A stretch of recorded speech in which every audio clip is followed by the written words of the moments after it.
Welcome to Beerfield, where we pretend to know football, but we can't work Zoom. I am your host at Beerfield Hop, Chris Hopper, as always, joined by at Beerfield Theory. We would have had a guest, but things happen. I don't know if it's public knowledge or not, so I'm not going to go ahead and... It is. Oh, is it? It is. He put it on there already. Okay, cool. So, thoughts go out to Josh Larkey from Roto Underworld. He's fantastically bright mind in the industry. Was going to join us for this episode. Came down with COVID, so unable to do so. We'll make sure we get a makeup tape with him on something else, because all 180 of you that listen to this show deserve to deserve his knowledge. So we'll make sure we get him on. They deserve to hear his voice over ours as much as humanly possible. We tried to find some backup plans. Our normal, we'll call them booty calls, weren't available to do this either. So that's Loaded, formerly known as Loaded Box. Ben and DJ kind of split off doing their own things. Our listeners will be familiar with him. Loaded Box is no more, but I guess DJ is going to do some betting content, and Ben's going to do a Dolphins podcast. So if you're one of the 8 Dolphins fans on the planet. If there's any left after this whole thing, who knows? But yeah, so you had quite the time. Yeah, I was very sad. I was like, well, it's very difficult to maintain a spot in this industry for, even 5 years, they'd been around. Even just a couple years can be a lot. Yeah, they'd been around a little longer than we had, or have to this point. I think one day what's going to happen is Dan's microphone is just going to break, and he's going to be like, "Yeah, I'll get a cable, or I'll come down and get an extra one from you or something," and it's going to be like 5 months, and we're just going to be like, "Fuck it, we're done." That's going to be the Beerfield way. Probably how it's going to work.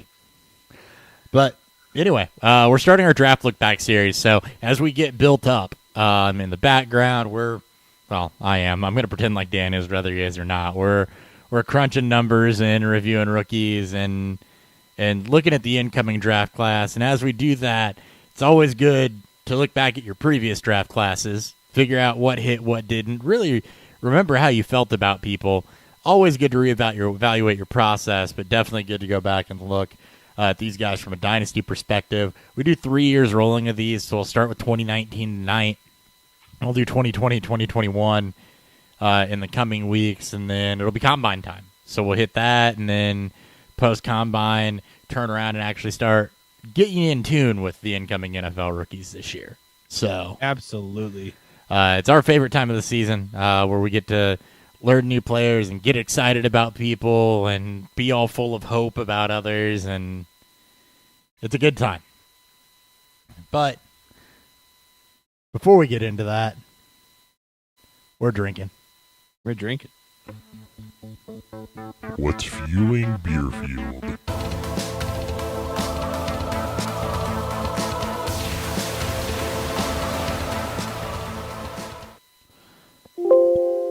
What are you drinking? I am drinking Chicago-based brewery. They don't even get. They have officially started to do distribution down in the downstate area. That's Hop Butcher. Oh, really? This is it's called Mord Jabil. I don't know. Dirigible. More dribble. I feel like that's not right because there's other missing words. But either way, this is one of their lawn running or just lawn line of hazies that they do. This is a Citra, Simcoe, and Eclipse hopped. I don't know what Eclipse hopped is. You know what Eclipse hopped is? No, it's Eclipse hopped. It's not Eclipse hops. It says Eclipse dash hopped. So this is I'm gonna look it up. I don't see anything about Eclipse hopped. I see Eclipse hops. It's a wet Eclipse hops, experimental hop. Right. Australia based, so a lot of more Australia. It's going to get you to the white grape kind of the drier finish. Oh, Yakima Valley does it. Okay, now I'm familiar with it. Yakima Valley does a lot of good freaking hops. This is pretty dope. But anyways, this is so Hop Butcher. For those of you that may not know out there, Hop Butcher is a decent sized, a craft brewery from the Chicago-based area. They're very famously known in this central area as almost the king of hazies. Effectively, they were very sought after from people outside Chicago. They started to get bigger. They bought Two Brothers' is old. I think their original, no, not Two Brothers or Half Acres bought their original production facility. They moved into there. They were able to grow into being able to do their own distribution. So for those of you that are in the Chicago area are going to know about them. For anyone who's strolling through here, if you get a chance to get yourself some Hop Butcher, and you like hazies, I highly recommend it. They tend to be easily above standard. So I'm pulling that up on the Yakima Valley hops page. Big fruit flavors, sweet, fresh pines, that's zesty citrus. It sits just a bit on the spicy side and mid to high on the fruit side. You said it was dry hopped? Yeah, I mean, all these are going to be. I don't know if I'm sure they do other ones, but yeah, this is a dry hopped. I mean, did they use the Eclipse to dry hop or no? Or does it not say? It won't say. Okay. I mean, sometimes they will. I don't know if they will. Oh, yeah, no, yeah, you're right. Some people, not some people, some breweries will do it. Yeah. Old Nation with their M43 series will generally put on the cam how they did their hop editions. Sure. Which is always nice. All right. I'm going the other way. I have Pilsner is a 4-letter word. This is from Triptych Brewing out of Savoy, Illinois. It's pre-prohibition inspired lager. So 6-row barley and flake corn.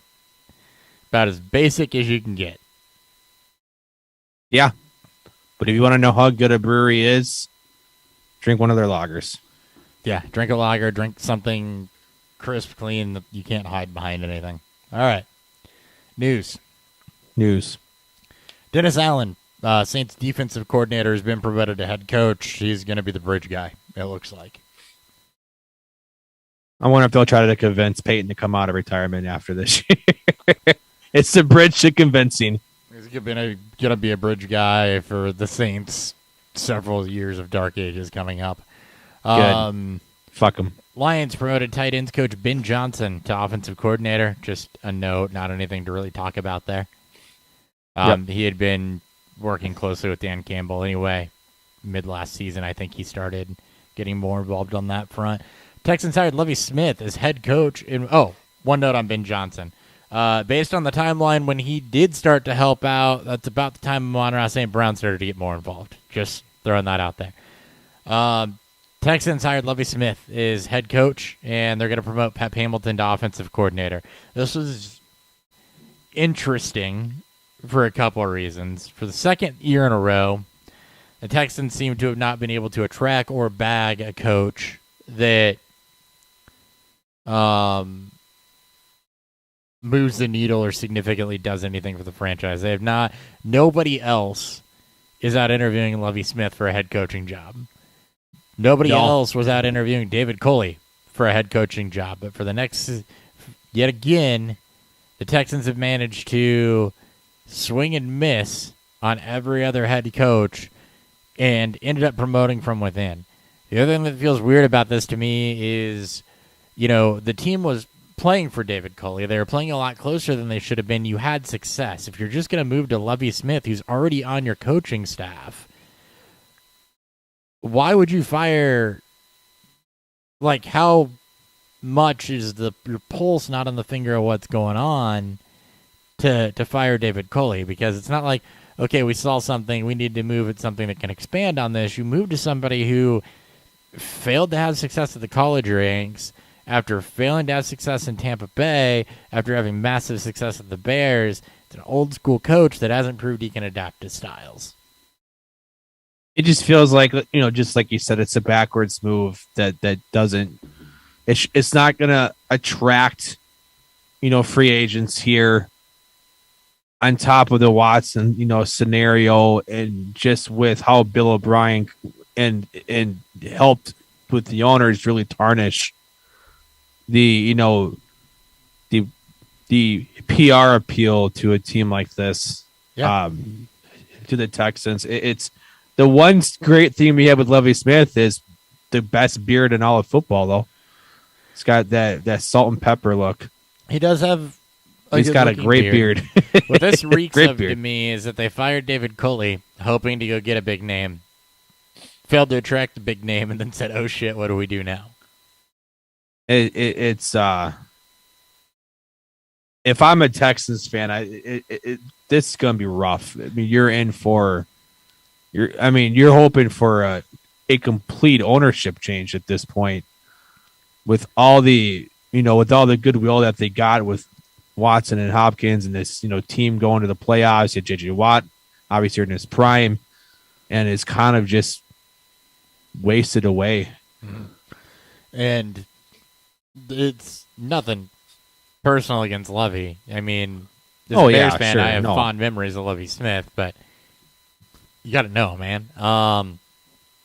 Pep Hamilton did get promoted offensive coordinator. That's a move that goes the other way. Pep Hamilton, another internal promotion, was their quarterback's coach. Got a ton out of Davis Mills. He did. He's been, QB coach for the Bears back in the mid-2000s. He was the OC for the Colts during Andrew Luck's years.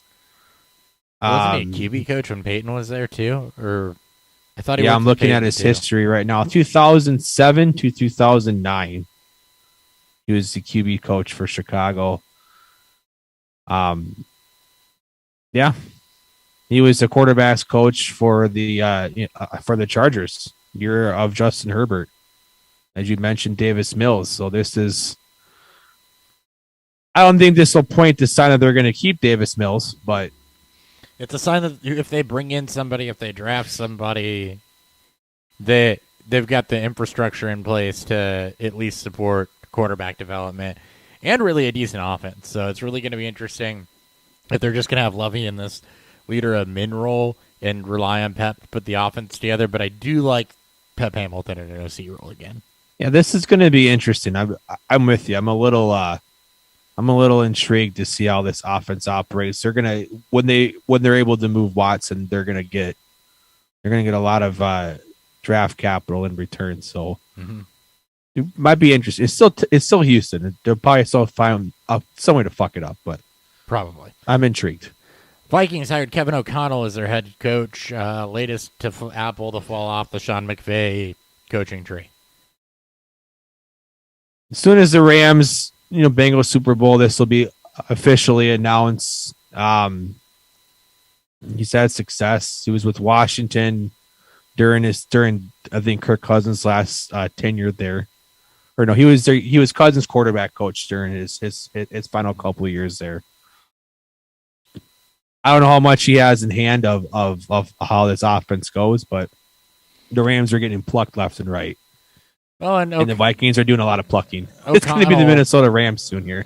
O'Connell, former, NFL quarterback. Yeah. So, yeah. I mean, it's the Kellen Moore path, essentially, except the Kellen Moore path before Kellen Moore. True. In McVay's coaches, it might take a year or two, but so far what we've gotten out of McVay has been good. Yeah, I mean, Zach Taylor has been, depending on who you ask, you'll hear varying opinions on Zach Taylor, but they're in the Super Bowl. Yeah, he's in the Super Bowl at the very least. I mean, oversaw that team's rebuild and is now in the Super Bowl. So say what you will, right? You can be mad about the first two seasons where he didn't have a quarterback and then had a quarterback rip his ACL halfway through the season. But yeah, he's I mean, I don't try to give head coaches too much. The GM put the a talent on the field. The players did what they're supposed to do. Head coaches just don't have to fuck everything up, and they're in the Super Bowl, so he's doing something relatively right. He didn't fuck it up, and a lot of head coaches fucked that up. Yeah, I mean, I wouldn't have a problem riding on the curtails of Joe Burrow either, and he's going to be there for. But anyways, O'Connell, it's the right move coming off of Zimmer. It's a gutsy move, just like with the Bears and their, with their new head coach. You're hiring, inexperienced, head coaches in hopes that you hit on the next guy on that next, big name guy that can, take your team to new heights. So, yeah, and that's really the way it's going anyway. Is that you're going to get in these coaching cycles 6 new guys and 2 guys getting second or third chances. By the way, answer to who's the first black head coach to get 3 head coaching opportunities that were not with interim tags. Lovie Smith. Yep. We now know the answer to that trivia question we spent all of last episode trying to find. It just took till now to get. It just took till a couple days ago to get for there. it to be somebody we actually thought about. Absolutely. Green Bay expected to hire Rich Bisaccia as their special teams coordinator. Good move for them. Bisaccia proved that he had chops beyond being a special teams coordinator. He put himself top flight with the Raiders, and there is no unit in football that needs more help than the Packers special teams. I mean, it can't get worse. Right. So, I mean, maybe we'll finally see the end of Mason Crosby, but it really can't get worse. Crosby was far from their biggest problem. I know. Yeah. Let's see. Alvin Kamara arrested in Las Vegas for battery, resulting in substantial bodily harm. Rumor has it Kamara hit the guy because he was trying to run away. I can only assume it's because if he got more than 4 yards away, Kamara had no chance at getting to him before he was tackled. It's pretty bad. We still haven't any official word. I don't think any of the videos have been, from the incident that night have been posted, but leaked. It sounds pretty fucking terrible. It sounds like it's probably felony assault.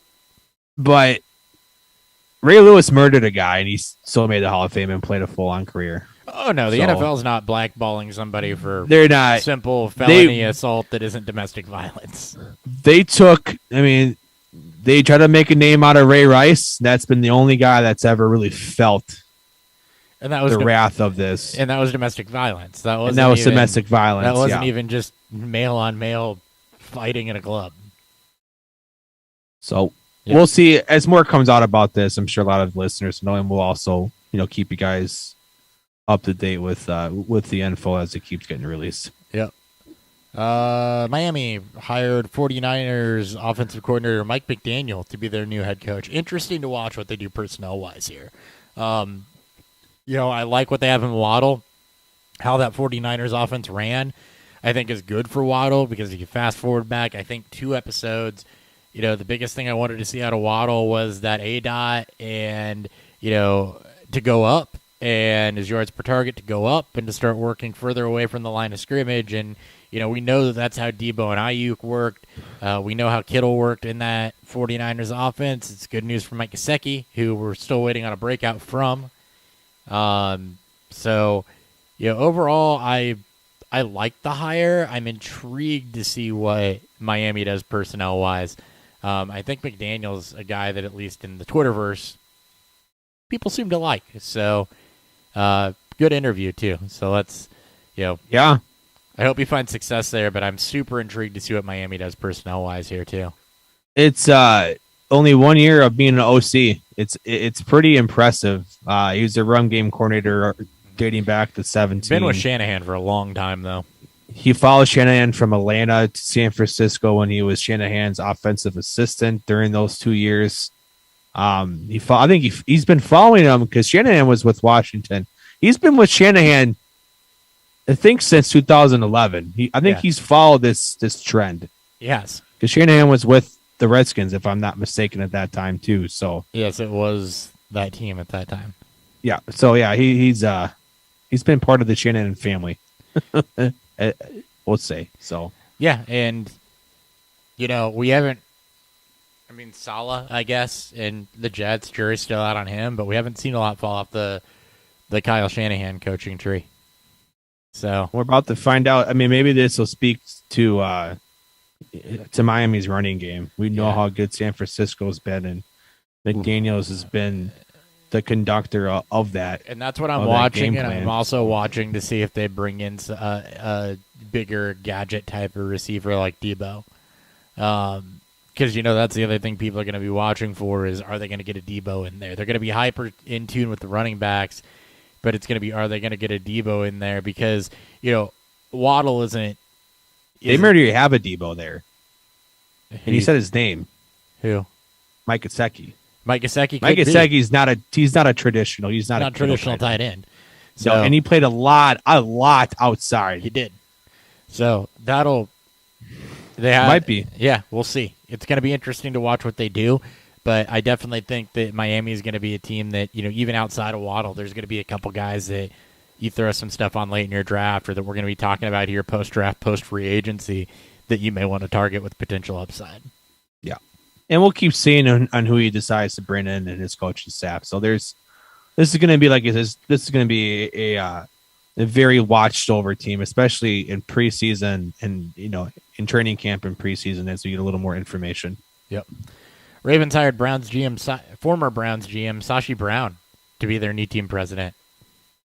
Oh, I missed that one. You can't hate this though. I mean,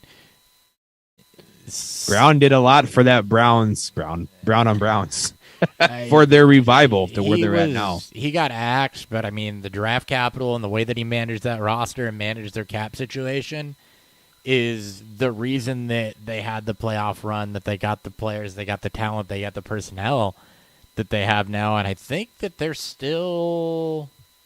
No, they're not. But the Ravens have some draft capital this year, and Brown showed that he shouldn't have been the fall guy. He showed that he can maximize draft capital, that he can maximize cap space. And he never got to cash that in, so I'm just curious what he can do with personnel. Yeah. But he has Harbaugh there, so that's a good safety net. There's a lot of good there. Inside of them getting rid of the Ron coordinator, there's, Ravens stay making pretty good decisions. We do. And that wrong coordinator landed on his feet anyway. We'll get to that in a minute. Yes, Jacksonville hired Doug Peterson to be their next head coach. So I don't hate this. They blackballed Leftwich, but this isn't the mistake of we're going to bring in Nick Saban now, or we're going to, go get somebody old balls, old school. I mean, Peterson won with the Eagles, right? He took Carson Wentz, who's been mediocre, and Nick Foles, who's mediocre when he's not in Philly, and played that into a Super Bowl with, say what you will about Howie Roseman. I know he's beloved in Philadelphia, but a roster that was in cap hell with bad draft choices, bad draft picks, bad wide receiver choices, and aging defense. I mean, that Eagles team that won the Super Bowl, when you look at, how that was built and what was there, I mean, he did a pretty good coaching job. I can't take that away from him. And, he ended up side-saddled a bit there, so I'm interested to see what he does with a fresh chance down there in Jacksonville. And I don't know if this is real or not, but I saw a quote where he said that he's not going to be missing team flights to get grinded on at nightclubs or kicking his kickers. I mean, I think it's a great hire from the standpoint that he's the opposite of Urban Meyer. He's someone that's credibility, has been successful as a head coach. That should bring stability.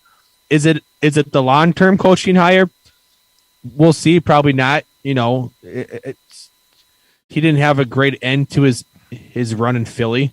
To say that it's his fault is wrong, because there's a lot of different reasons why that his time fell there, and he kind of felt like the fall guy a little bit.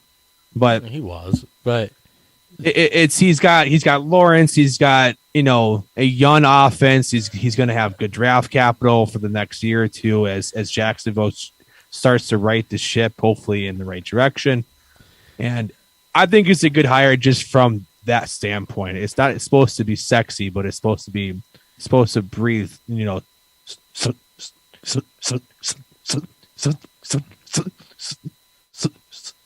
stability to this team. So I know that was rough. Woo. That was bad. That was, man, those STs, man, I tell you. Those hard T's are. That was like a worse. It's been a while. Normal. It's been a while.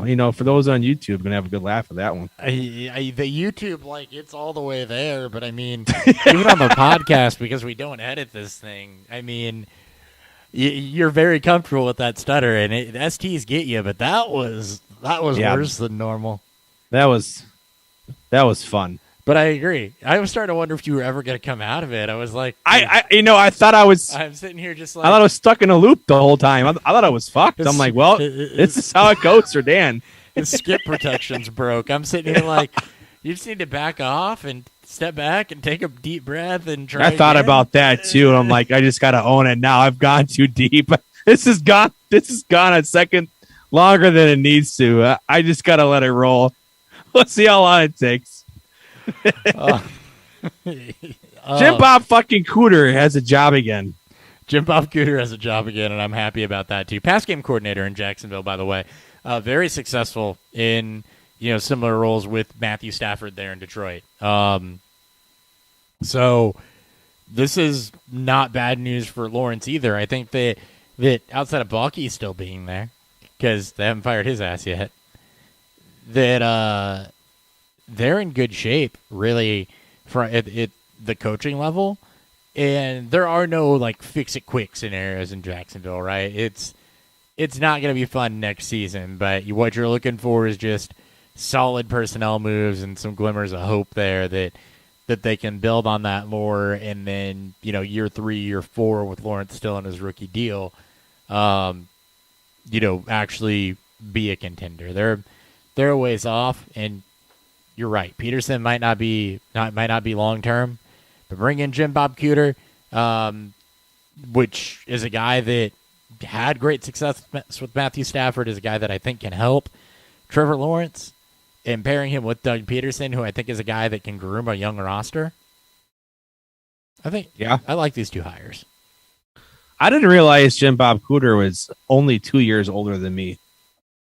I don't realize how young the name itself either. feels like he should be in his mid-50s to early 60s, and he's 37 years old. Running backs goes for the Jets the previous 2 seasons. And when you look at the Jets running backs last year, I mean, you're not enamored because the numbers weren't gaudy, but go take a deep look at what Michael Carter and Ty Johnson did, especially how efficient they were in the passing game, right? I mean, look, Jim Bob Cooter is not known for – he was a running backs coach. He's not exactly known for having successful running backs. Detroit was never known for having successful running backs. The Jets didn't have anybody that put up gaudy numbers. So, I mean, this is a pass game move. Even if he's not going to have his hand in running backs, he still gets to play with a weapon like ETN. He does. He even gets a guy like Chenault, who has been a bust so far in his first 2 seasons, but he's got that Debo skill set. It's that bigger body gadget player type to where you may see some stuff like that with with these guys. If you just keep saying it every 3 or 4 months, eventually it might happen. What? Oh, Chenault? No. But I'm trying to up his trade value, man. God damn it. Yeah, it's a losing battle. It's not going to happen.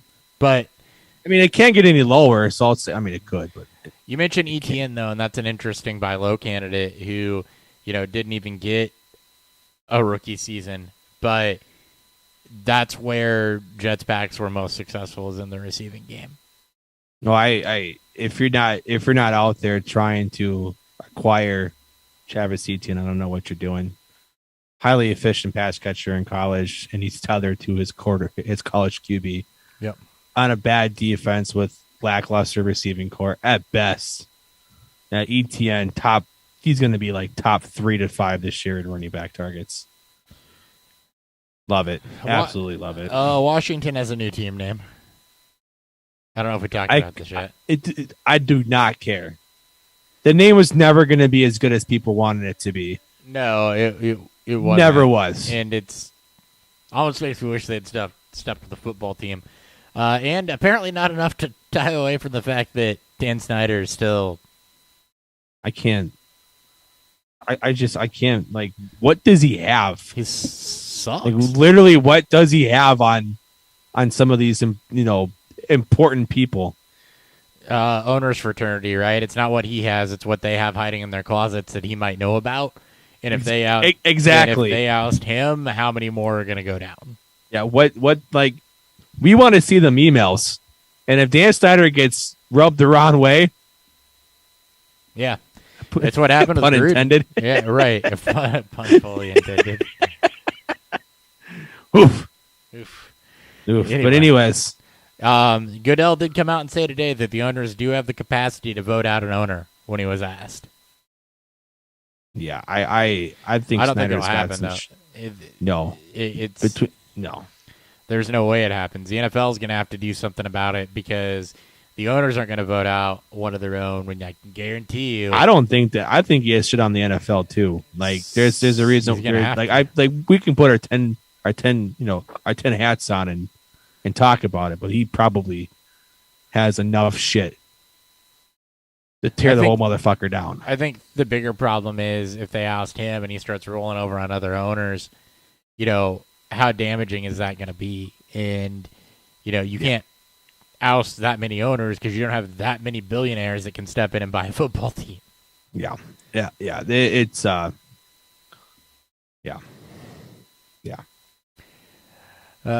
Mike Vrabel, contract extension. No details yet, but well-deserved. I don't think we need to dive into that a little more. No. Nope. He's done a hell of a job in Tennessee. Well-deserved. Giants hired Wink Martindale. I mean, what he did in Baltimore with the scrap of defenders he had is remarkable. The Giants has had a Cleveland Browns type of offseason in terms of... They just did a 180 on... It's remarkable. On their player personnel, coaching staff, and on their coaching staff and infrastructure. So let's see what they do on the personnel side because that's all fucked up too. And they got to start recovering on that side from the Gettleman era. The offensive scheme was one of the biggest, most revealing things when I looked at the Giants. But personnel wise, like they've got to do better than what they've done. Putting complementary personnel on the field and letting them work. It's going to be, just making the right draft picks, better scouting and everything else. If the rumors are true that Barkley and now even Tony are on the trade block, I mean, this is a full-fledged rehiring squad here. They may just they may tear as much down as they can, let Daniel Jones be the quarterback for one more year, and then let him walk when it's, not pick up his fifth year, and then just let him walk, and then they start anew in 23, which is... And they need to. I don't know when they can cut Galladay, but they need to start fully anew. I'm sure there's outs some places. Okay. Beer review.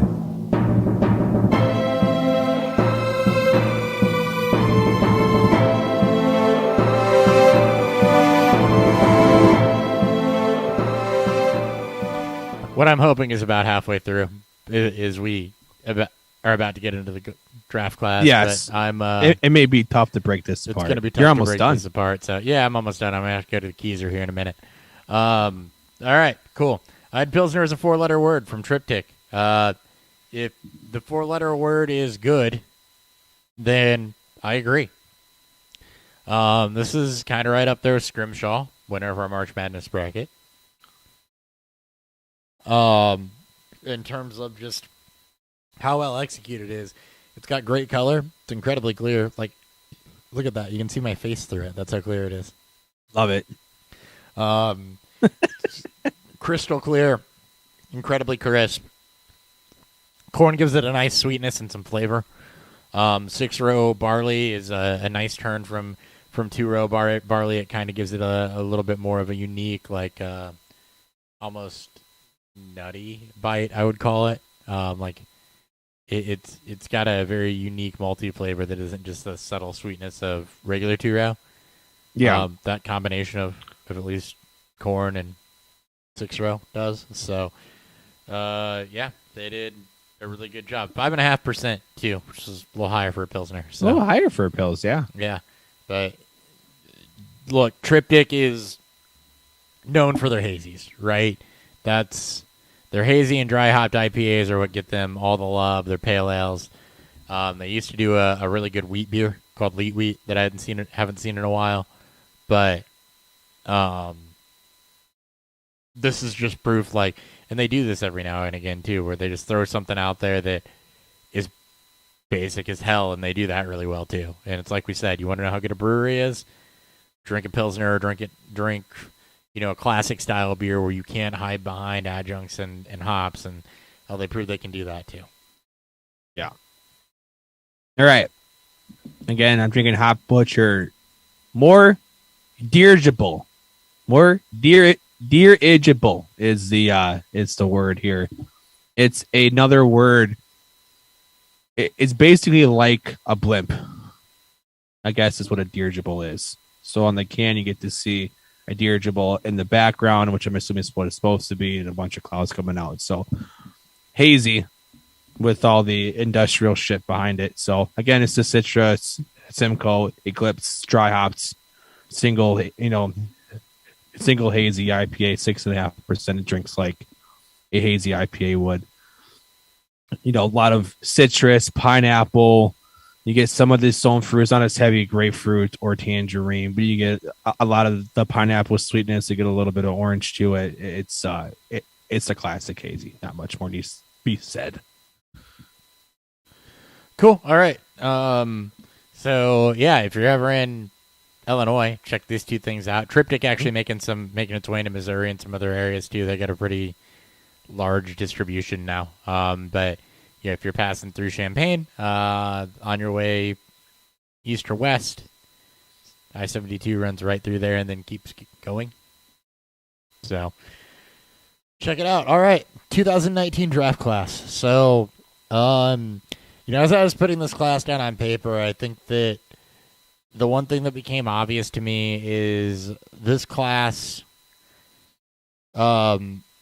it felt pretty top heavy and pretty cut and dry as far as who was going to succeed, who wasn't going to succeed. There's a couple surprises that guys that were a little better than we thought they were going to be, but they didn't really blow up. There were some surprises as far as who didn't perform too, but overall I think that the bigger surprises here were who didn't do anything than who did, basically. So, yeah, I mean, it basically kind of fell.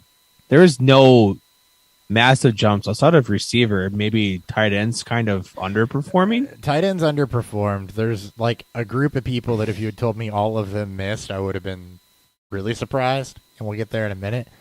Yeah. It's not 2017 bad, but it's outside of Kittle. It's still pretty bad.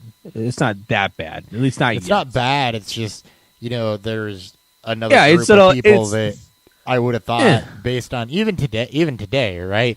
Because when I put together my NFL success baselines to start doing my rookie evaluation and decide who I'm going to watch film on, right, which is guys that pass statistical checks or guys that pass athletic checks get film watch. That's how you do hybrid analytics. I have a baseline for what you need to do analytically, and then I go watch film on your ass.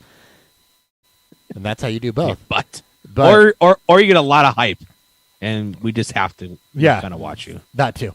So let's look at the quarterback class, and we'll just take these guys a little different than we were running backs and wide receivers. The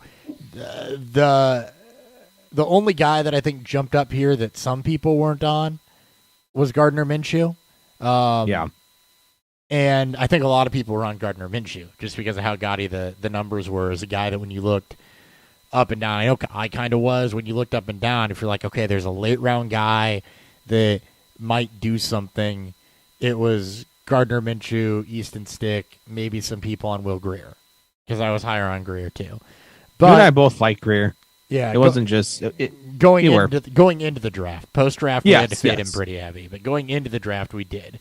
So coming out of the draft, what you're really looking at is your next guys. We'll get to Minshew kind of on his own, But coming out of the draft, what you're looking at is Drew Lock, Dwayne Haskins, Daniel Jones, Kyler Murray.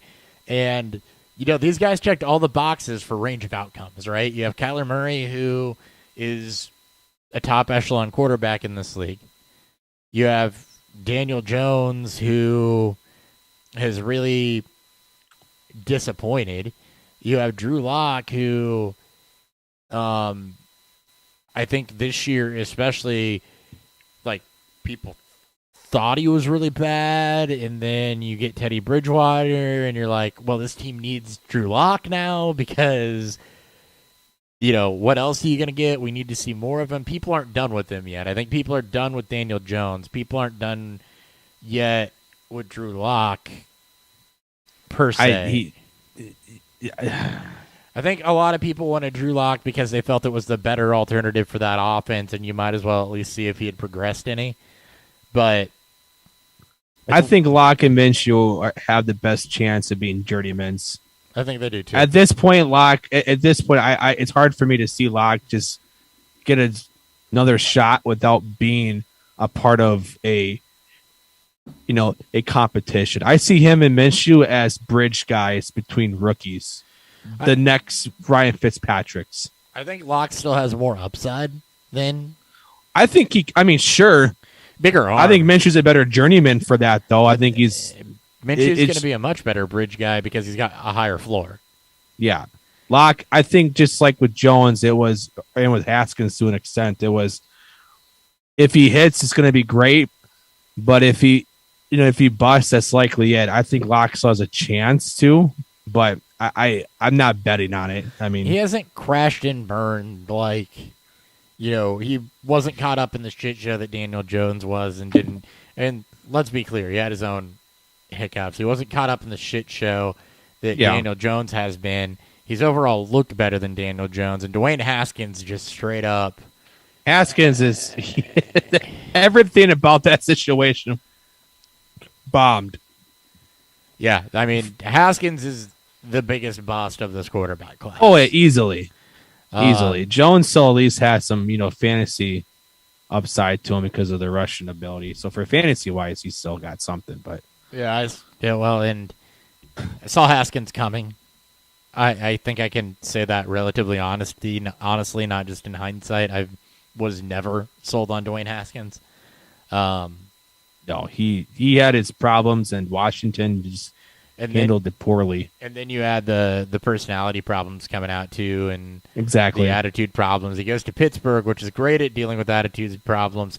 He may get another shot, but you're not going to see any hype on that until, because it's not Mason Rudolph. So what's going to happen he didn't beat out Mason Rudolph. He's done. Right. Unless that was you got to come earn it. But if Pittsburgh goes through free agency in the draft and miraculously does nothing at quarterback, which I don't see them doing, they're heavily tied to Malik Willis right now.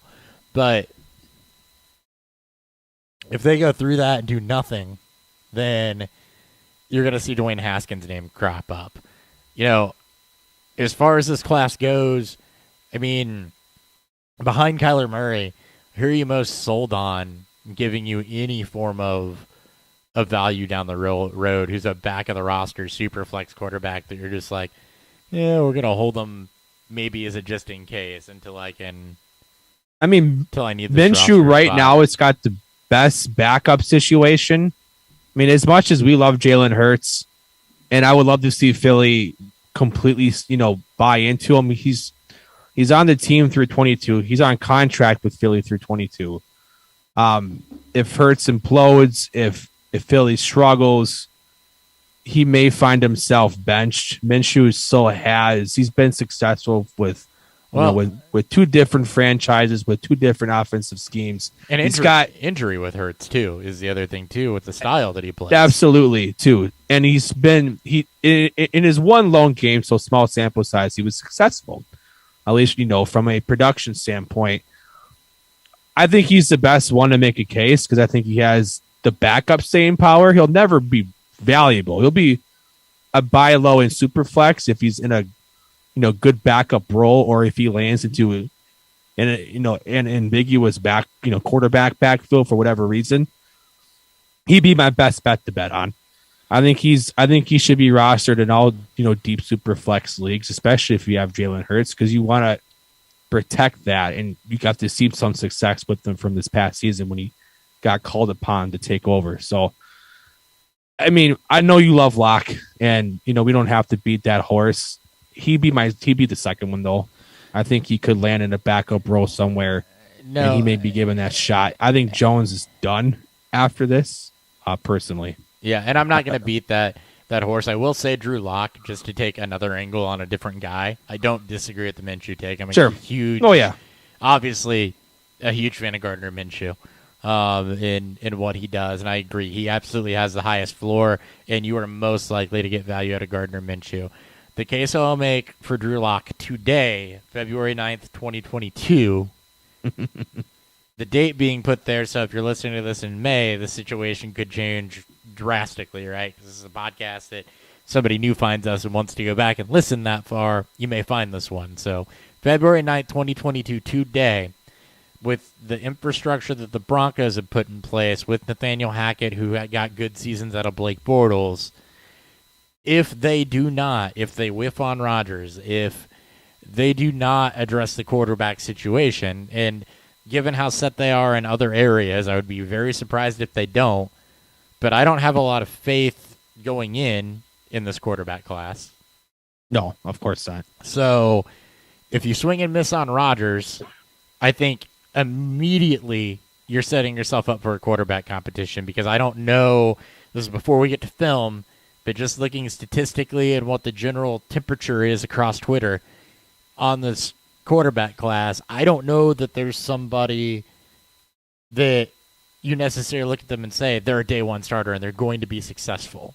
So even if the Broncos draft somebody, you could have Drew Lock in a quarterback competition type of scenario under a head coach that got the best out of another famously kind of mediocre quarterback that could unlock a different level of Drew Lock. See what I did there? Unlock a different level of lock. Unlock a different lock. I'm picking up what you're putting down. Yeah, I got it. I mean, there's just, as of today, a path and opportunity there in a new look offense with the right infrastructure, with the right weapons in place to give him one more shot at realizing what some of that upside is. Now, if he fails, then you got to be done. But I think that Drew Lock deserves one more shot at proving that he's got it, because, I mean, last year was a clusterfuck. You had the COVID situation, you had injuries, not last year, 2 years ago. And then you had Vic Fangio immediately married to Teddy Bridgewater, which is a Vic Fangio conservative type of move. I think Locke deserves one more shot, and he may get it, even if it's just a shot in an open quarterback competition, right? Not even necessarily a shot to start, a shot to prove he should start. Then, I think that you have to hold on to him for that, because I think that, outside of him, Minshew, Jones, Haskins, he has the higher upside, but definitely a lower floor than what Minshew does. Who is the Broncos' new head coach? Nathaniel Hackett. Hackett, that's right. Who had Bortles in Jackson. Yeah. I mean,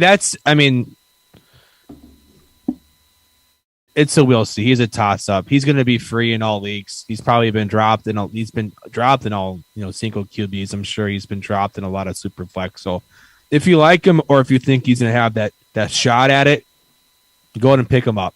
Yeah, I wouldn't trade for him, because you're just wasting it. I think you'll be wasting a pick, because I think he will be dropped at some point. But yeah, if you think he has a shot, then I'd go out and pick him up. But I think if the Broncos don't trade for a quarterback or sign one in free agency, I think really if they don't trade for a quarterback, right, they do have pick 9, and I've seen mocks now. I've seen Malik Willis mock there now. He quote unquote was the winner at the Senior Bowl, so I'm expecting him to be vaulted up the boards. I'm one of the few that puts zero stock into the Senior Bowl, but sure, I put stock whatever these bigwig guys not mocking to be correct on their evaluations. They're mocking to how they think the NFL is actually going to draft them. So if I start to see more Malik Willis in that top 15, top 10 range, then I think that spells doom for anything. If they don't get a quarterback, if they can't trade and for I don't think a Rodgers or Wilson. And like I said, I don't even think that necessarily spells doom, because I don't think with this quarterback class that somebody comes in and they're immediately like, all right, cool, you're starting. Worst if they case feel, scenario is, even if they start with Locke, right? He's a first-round pick. They didn't pick up his fifth-year option. He wasn't a first round. No, he wasn't. He wasn't. First round. So no, he's a free pick. agent after this year. So I mean, you talk about the journeyman role, right? If he even starts, plays one season, auditions himself into a role where he could be picked up as a bridge guy, then Locke is begging that they draft a quarterback and not trade for a Rodgers. I think that's his only way that he shows maturity and he can outright pull a Jimmy G and take the starting spot over the Broncos taking a top 10 quarterback. That's already a tough ask, from your fans to say, hey, we drafted this guy top 10. We're not going to play him. San Francisco needed to get to the NFC Championship game, and they're still getting shit on for playing Garoppolo over Lance. So we'll see. We'll see. I'm just saying that unless they trade for somebody, I'm not coming off that take. Haskins and Jones, I agree. I think Jones is done. Haskins probably doesn't get another shot. I think Jones does play this year, though. I think he has one more year. Play this year, and they won't pick up his fifth year, and they'll let him walk. Well, they would have had to already pick up his. No, is that due? That's due. When do they have to decide by that? This offseason, they have to decide the year before their fourth season if they're going to pick up fifth year. So these guys, all these first rounders, have their fifth year options either picked up or declined. Okay, I thought it was during the offseason going into their fourth season. It is. This is the offseason going into these guys' fourth season. These guys just finished year 3. I know. Yeah. But the deadline's passed for them to have that declare. I thought there was during this, not this past offseason, but I thought there was some hard spot. I can't imagine. I thought before league year starts, which is what, mid-March? May 2nd is when they're due. Okay, so May 2nd. So we still have a couple months to see if anything shakes up, which is probably why, Kyler Murray did the whole social media thing, is just to put a little bit more pressure. Or maybe not to pick up his fifth year option, but to extend him before they pick up the fifth year option. They're going to, So, but yeah, I mean, because, well, no, they picked up Allen's fifth year option and then superseded it with the extension.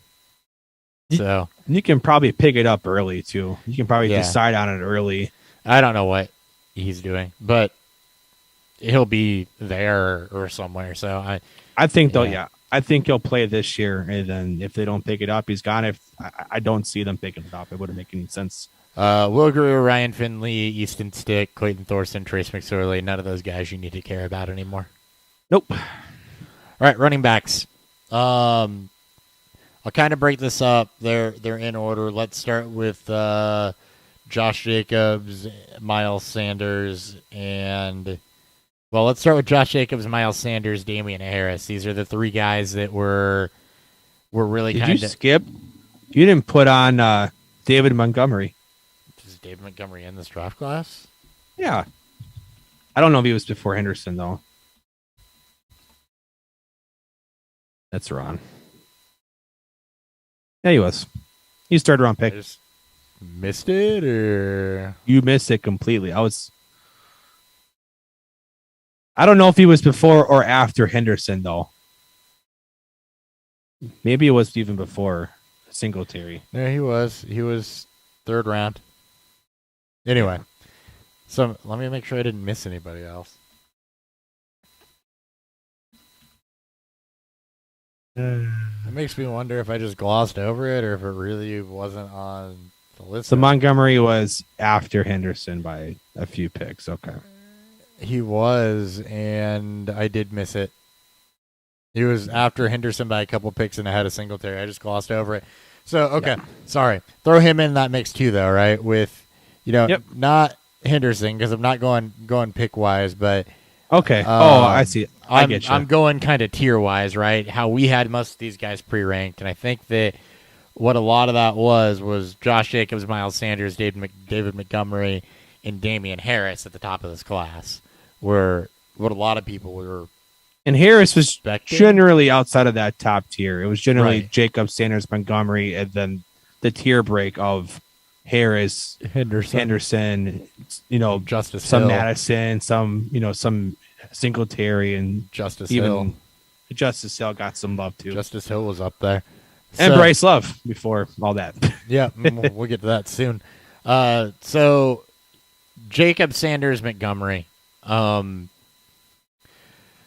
of a tale of three different backs here. Montgomery hasn't produced any seasons that you're like, oh, holy shit, he's elite, but he's been very solid and very consistent throughout his career to date. He has some injury issues, but some people having a hard time buying into him, but he's been very consistent. Miles Sanders has been very, we'll call it inconsistent, borderline disappointing.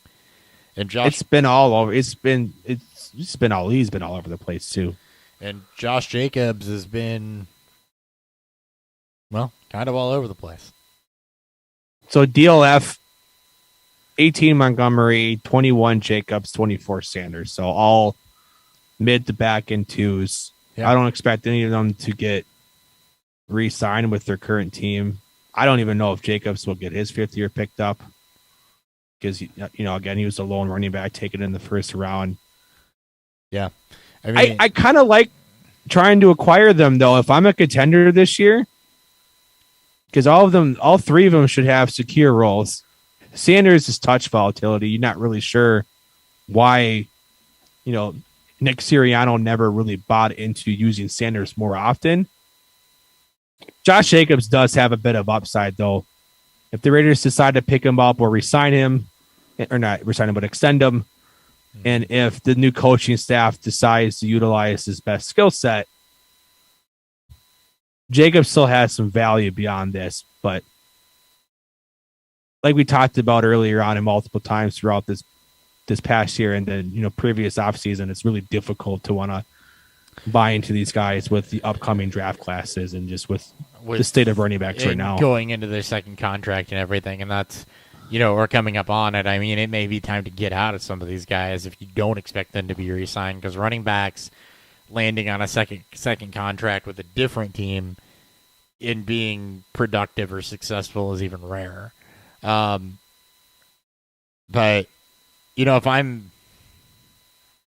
it just depends, right? I mean, Sanders, I think, still has the most upside in the class, but you're right. He does. Inconsistent usage. Montgomery's been the most consistent, but inconsistent injury-wise. Jacobs has been very up and down. Sometimes he's looked like a back-end RB1. Other times he's looked like he's barely capable of holding a flex position. So, the other guy that I think fits in the conversation with these guys is, at least in the starter role, is Damian Harris, who I think in that 1-2 punch with the Ramondre Stevenson actually might have the most upside this season out of any of the four guys. But also, right, fourth year, is he going to get re-signed? Where's he going to go? He's going to be splitting. So, I think Harris is showed us great things last season and what he could be, being, easily the top performer out of this set. Where was Damian Harris at per DLF? Damian Harris is RB29. Is that points per game? He's nuzzled. He is in between Tony Pollard and Chase Edmonds. Was that points per game? Because he missed a couple. No. I'm just looking at overall Dynasty ranking right now. Oh, you're looking at rankings. Rankings. Sorry. I'm not looking at how he finished. I thought you were looking at finishes. No. How they're ranked. How the DFL guys rank them. A lot of that's also kind of based off. There's some mocks to that too. So, right. Damian Harris, I think the biggest concern is Ramondre Stevenson. Again, with all these guys, it's coming into the second contract. What's their situation going to be after this season? It's tough. Out of these four, who do you want to get rid of while there's still value with their current team, and who do you expect to have value beyond their first contract? I'm still probably going to try to move.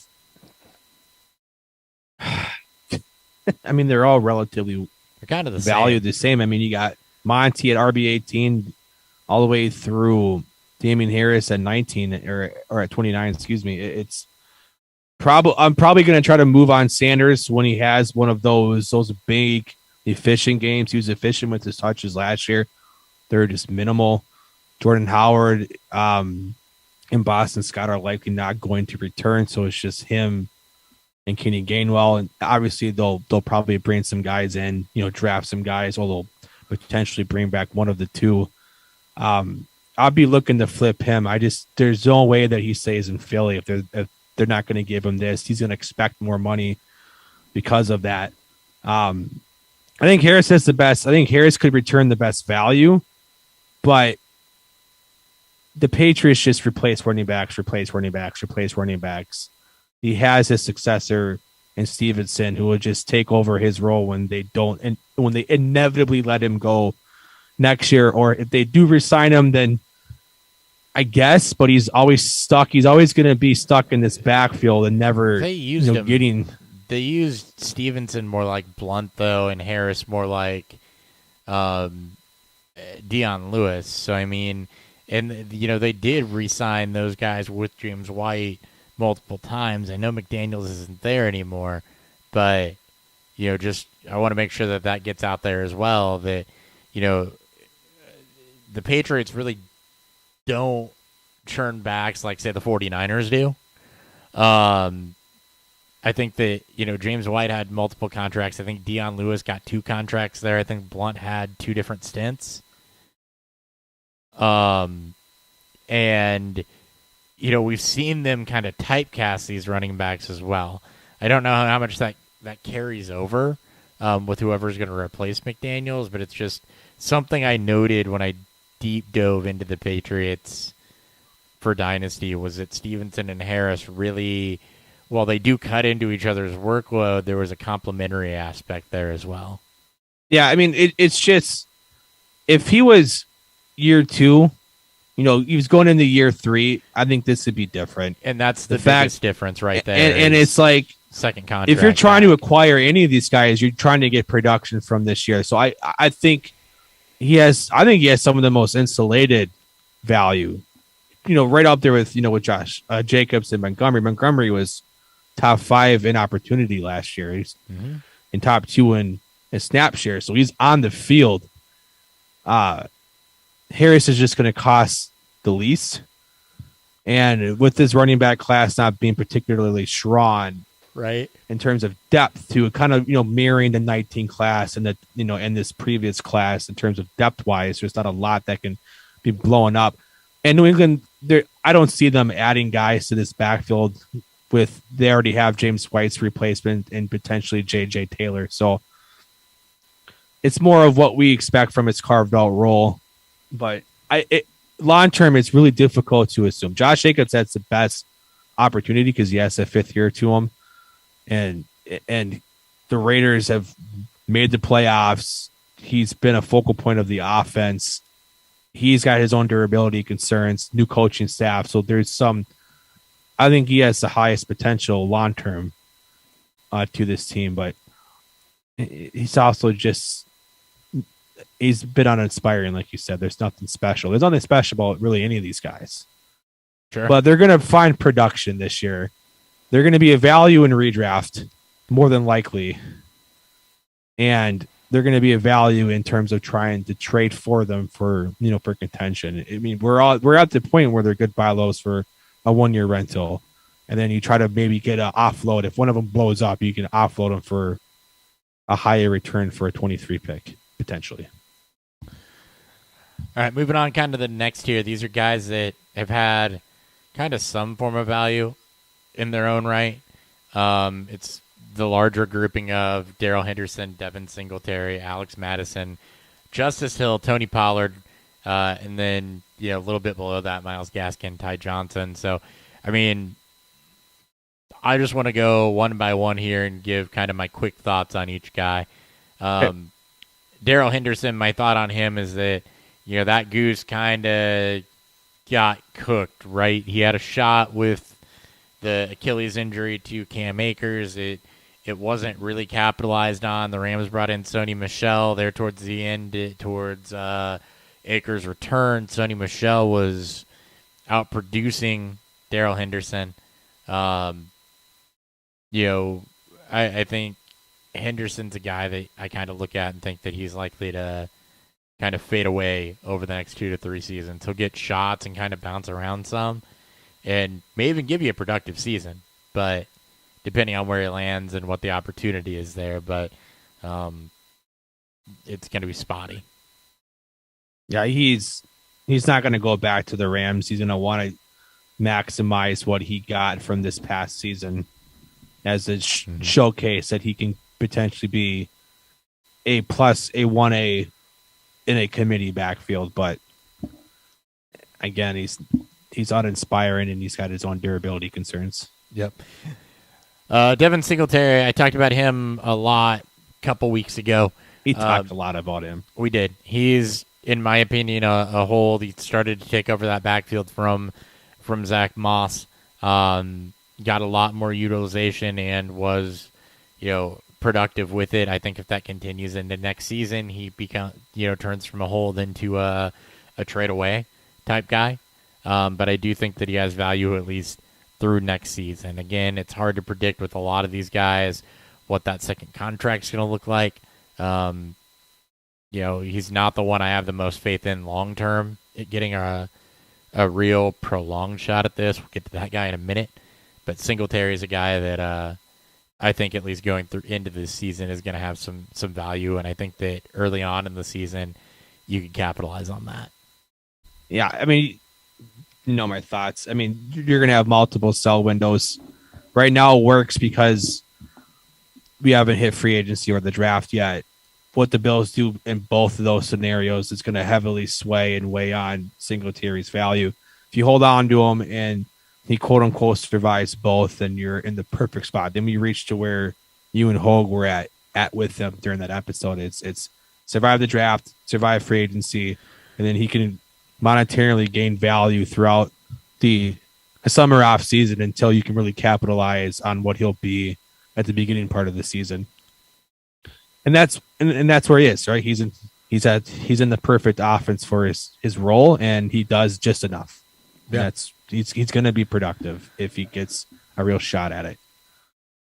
All right, so Alex Madison's one of the most unique cases here because he's not a guy like Singletary or Henderson where you've kind of seen them in these RBBC roles. Madison's a guy that you don't see a lot of until Dalvin Cook gets hurt, and then he comes in and immediately gives you these high tier running back type of gains, and it reminds me a bit of what Michael Turner did with the Chargers behind LT before he ended up getting a decent run with the Falcons.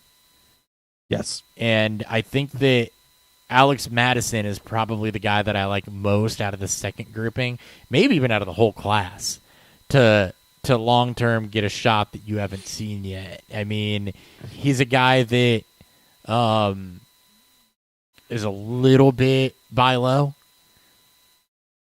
I mean he's a premium cuff, so he gets valued pretty high for that.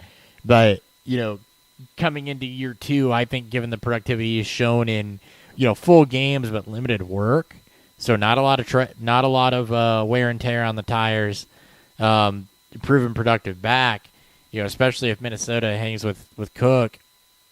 If he goes elsewhere, he's a guy that I think could get some run and maybe some rum too.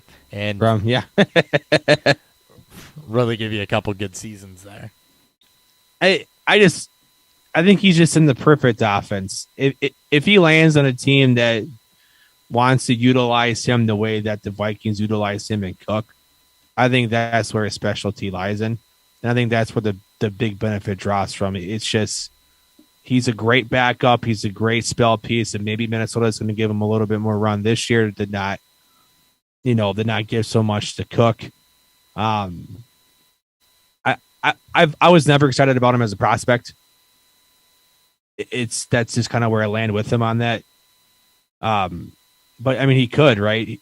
Just like with Tony Pollard, it's these guys get so much attention as a pure backup that every time they've been given a chance to shine as a starter, they've been productive, and it's great. And I always wondered, is it actually? I mean, it's partly them, but is it also they're in the perfect scheme for them?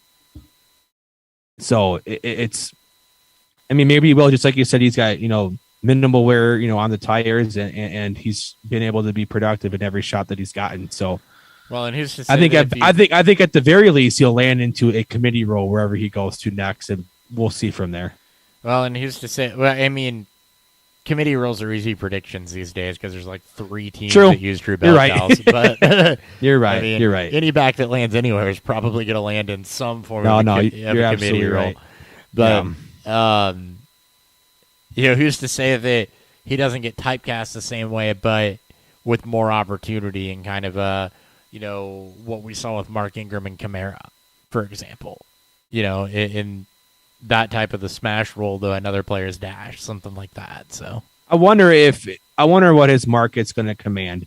That's really what it's going to come down to between him and Pollard is these premium cuff players. What actual type of market are they going to get when they hit free agency? Minnesota may also try to lock up Madison because they like him to back up Cook, but we're in a whole new world with the Vikings and their coaching staff and schemes moving forward. And I think that scheme might definitely fit Cook's skill set better. So I mean, Madison is not. I mean, they're not.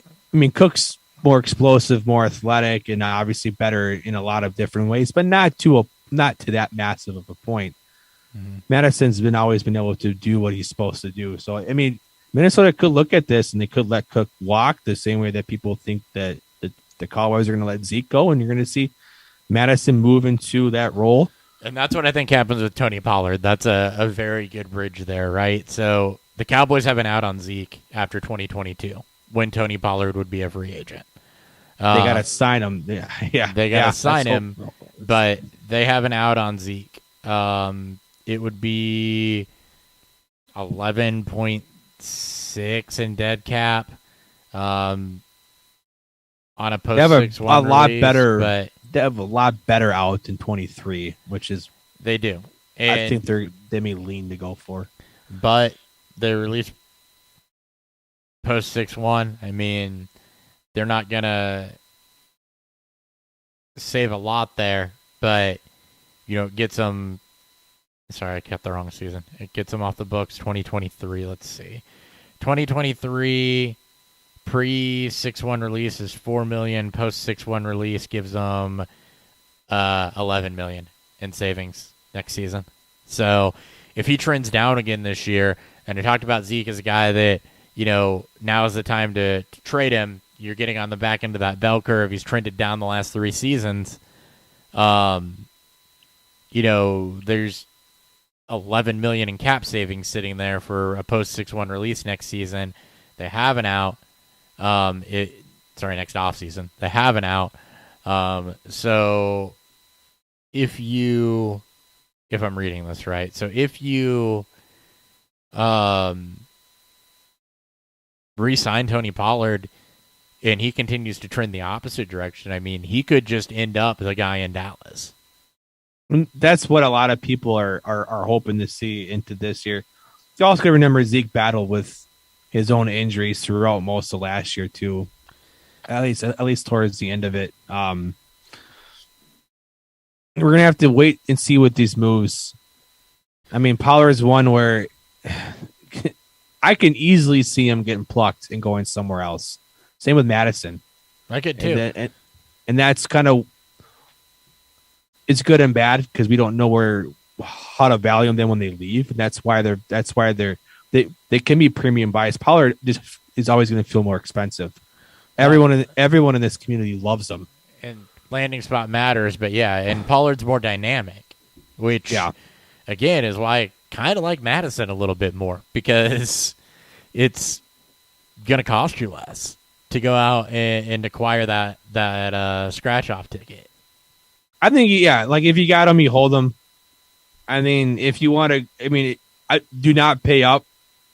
I think he's a good guy to just throw in maybe into a deal if you believe in Madison. The same way that people did with Pollard the last couple of seasons, you just do the same, right?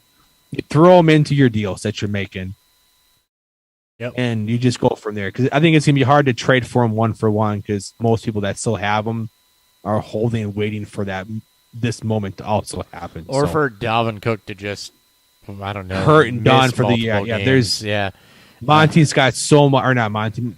Madison's got so much already baked in value that it's going to be difficult to pry away in a 1-for-1 deal. You're just going to have to try to acquire him through, throw-ins and multi-layer deals. Can't tell from how we're talking about it, we're much more intrigued by Alex Madison and Tony Pollard than we are the top end of this class as far as what happens with them after their first contract. Yeah, right. Which is kind of funny. Going beyond that, Justice Hill, dead. Maybe the Ravens didn't. Devonta Freeman's not a long-term answer there, right? So what are they doing this year? We'll see. But I don't think there's a lot of long-term value there coming off. They re-signed Gus last year, didn't they? Hasn't shown a lot of anything. They did re-sign Gus. Let me see what that contract was. So Gus, Dobbins. If Jackson utilized Hill more as a pass catcher, then I'd be more intrigued. But we know why would Jackson ever want to dump it off to a running Dobbins back? That's just the problem. The next coming of Justice Hill. They did sign Gus last year. They have an out ahead of this season for like $2 million in cap savings or something. He's a low cap hit. They have the most salary cap right now. Yeah, they don't have a reason to cut him. No, so you're probably going to get the same RBBC with Justice Hill, right? So I agree. Value's probably kind of dead. The fun thing here is that Gus Edwards is the only back there that's shown anything. So. Well, Dobbins will be your starter. Unless we get free accidents. Hill's also coming off of his own injury, so it's not like. Right. And I think his is an Achilles too. Dobbins will be your starter based on the one game he started. That's kind of where I'm at. Well, I'm basing it off of draft capital and the fact that he was a starter going into last year before he got hurt. I'm basing it off of... unless you really think Justice Hill is going to overtake Dobbins, which I highly doubt happens. It's Gus Edwards and previous productivity that I'm more worried about outproducing Dobbins than it is Justice Hill. I'm not worried about Justice Hill necessarily outproducing either of them. Yeah, it'll be Dobbins and Edwards. I think they love Edwards, and that Spellrow did the same thing with Montgomery. That was not I know we're talking about Justice Hill. That was not a Justice Hill argument. That's how much I really care about Justice Hill. That was a Gus Edwards argument. Yeah. Anyways, Myles Gaskin, super disappointing season. We'll see what happens there. Right now, it's a wait and see if they do something with running back this offseason, because they didn't last offseason. You're bringing in a coordinator that's been good with running backs. So it's a wait and see on Gaskin. Probably dead, sadly. And Ty Johnson is probably dead. Yeah, these guys are both probably both done for. Low DC, teams have found. Miami hasn't found his replacement, but given his usage last year, just Ty Johnson's got an obvious replacement, and easily, yeah, he'll be. So yeah. Ty's completely done for. All right. Two guys to talk about in the lower tier. Bryce Love, does he ever get another shot after injuries? No. He would have gotten it already otherwise. Okay. And Darwin Thompson, just so we can laugh about that for a minute. And Benny Snell. Remember when they were supposed to be things. Other names in this class are probably guys you've looked at and said, who or gross, I don't want to do anything with that. They were Raquel Armstead, Quadri Olson, Jordan Scarlett, Travion Williams, Dexter Williams, Travis Homer, Rodney Anderson, who there was some hope for, and Mike Weber. Homer has a unique role in Seattle. I think that's the only. The unique role in Seattle being when I think he had a productive week or two. Yeah, the unique role. I don't need to talk about. I'm just saying he's the only one that I think in this list that's actually right. But you say unique role when his unique role is really that he played a little more when Chris Carson and Rashad he runs some routes. He had that 90-yard game against San Francisco. Oh, 90 yards. In week 13 where he scored a touchdown. 90 yards. Okay. Color me corrected. All right, wide receiver. Yeah, you goddamn right you've been corrected. Very kind of hit or miss here. One of the best classes we've seen in a long time, though. No, it was a pretty good class, really. And there's just been some hits, some miss, some, year 3 regression from at least a guy or two. Yeah. So, I mean, there's a good amount to, some end of the season fall offs. There's a good amount to dissect here. So, I mean, let's just start at the top, and the guys that we're talking about being at the top of this class right now, I'm going to jump around the list. It's probably going to annoy the shit out of you. But the guy that's at the top of the class we're talking about right now are Aj Brown, Deebo Samuel, DK Metcalf. And I'll go ahead and throw... No, we'll keep... Those two I would group those three together. Yeah, I'll group... I found those are all top 10... There's top 10 dynasty receivers right now. So, yeah, it's Deebo Samuel, A.J. Brown, and DK Metcalf we need to talk about right now. And kind of different trends, whereas Deebo gave you overall his best season, showed how dynamic it can be, reminded people of how good he is, despite that he still has a tendency to get banged up. DK Metcalf and A.J. Brown, Brown dealt with his own injuries, but both kind of down seasons from the year before. A.J. Brown was my stock down guy. It wasn't a huge crash, but he went from, being talked about as a top dynasty wide receiver to, just being like, okay, he's solidly top 10. But it may be higher. I'm just saying top 10 because that's the safe number. But, A.J. Brown, DK Metcalf, Deebo Samuel, who do you like most long term? Who's most likely to continue to fade? And do these guys end up back with their same teams?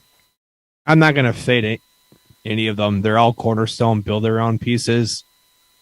Brown is actually at his highest ADP of his history in terms of DLF since he was a rookie. Oh, good for him. Coming off of a down season, too. Yeah. I don't know. He had a very, very strong... I don't know who that says more about. He had a very strong finish to his injury-riddled middle part of the season. I'm still going to pick him. I still think he's the most talented. I shouldn't say most talented, but he's in arguably the best situation for all of them. Seattle is in this unknown spot with Wilson. Still Tyler Lockett there, and a coach who wants to be run first, no matter who his quarterback, receivers, running backs are. I love Deebo's. I love where Deebo's at, and we may have just seen his ceiling. If you care about age, he is a couple years older than both Brown and Metcalf. Has his own injury problems, durability concerns, but yeah, you are literally splitting hairs between the three, in my opinion. Brown has the elite target share, and you're betting on talent over situation. Weird. Derrick Henry's not getting younger. He's coming off of his own injury. And it doesn't matter what Tennessee does. Brown just continues to dominate the volume, and that's what I'm basing on. I want the top talent, and I expect the situation to not remain the same year over again, which I can't say the same for Deebo. That's the only concern. Yeah. Well, and is it weird that they're kind of all three in what I would consider to be run-first offenses, honestly? For right now, all three of them are, for sure. All in run-first offenses, so... Fuck Seattle. God damn it, Pete Carroll. Yeah. Look, if I'm rating them right now, it's A.J. Brown, Deebo, and DK. I think I'm good with that. Yeah, Deebo's shown us, that he can be a little bit more dynamic. DK,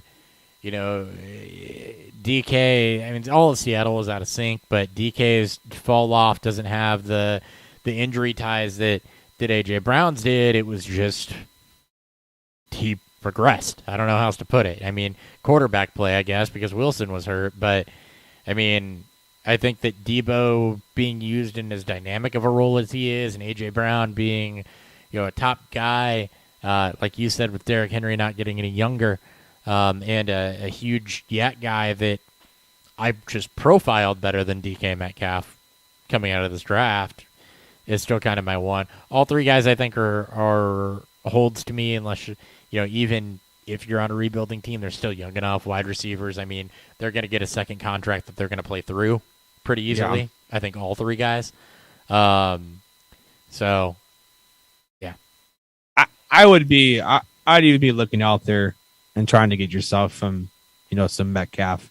Debo is going to be incredibly difficult to acquire. Same with Brown, given how his strong finish to the 21 season and into the playoffs. But Metcalf coming off the down year, the unknown with Wilson, I think there's a lot of value to be had because he's still, he was productive with Geno fucking Smith, still in a run first offense. They could definitely see Pete Carroll canned after this year if Seattle struggles again, which they probably will because they play in the toughest division in football right now. If he does struggle, he's a guy that I want to go kick out there as a buy potentially. Yeah, 100%. I would be kicking the tires on DK right now.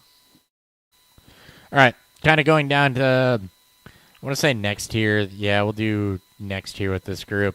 Hollywood Brown, Terry McLaurin, Deontay Johnson, all guys that aren't quite at the echelon those first three guys are, but all guys that in their own right, absolutely have value. Out of those three, Hollywood Brown, I think, had the most impressive season last year. Deontay Johnson is still struggling with drops, struggling with the things that, other than Pittsburgh trying to make him a thing, he's struggling with every reason I thought he wasn't going to be a thing. And that's hard for me to look at that. While the target volume's consistent and the productivity is relatively consistent, it's hard for me to look at the things that haven't been cleaned up yet and think that that's a recipe for long-term success. Terry McLaurin really fell off last season. Wasn't drafted high, wasn't necessarily regarded high, and then came out the first two seasons was good and seemed like he was almost quarterback proof, and then had some big games last year. But Washington's got to do a lot to get right there, or he's got to go elsewhere. But I think what we saw happen is that without a lot of help around him, they were kind of able to take him away a little bit in some games, and So, yeah, Hollywood Brown, I think, with Lamar Jackson especially, showed uptick in target volume, a little bit lower ADOT, a little bit higher efficiency.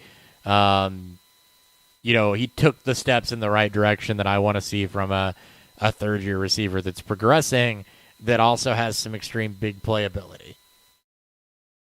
What's nice about Brown is that he's never going to be the focal point if everything breaks right with this receiving core. Mark Andrews is fit perfectly in his role.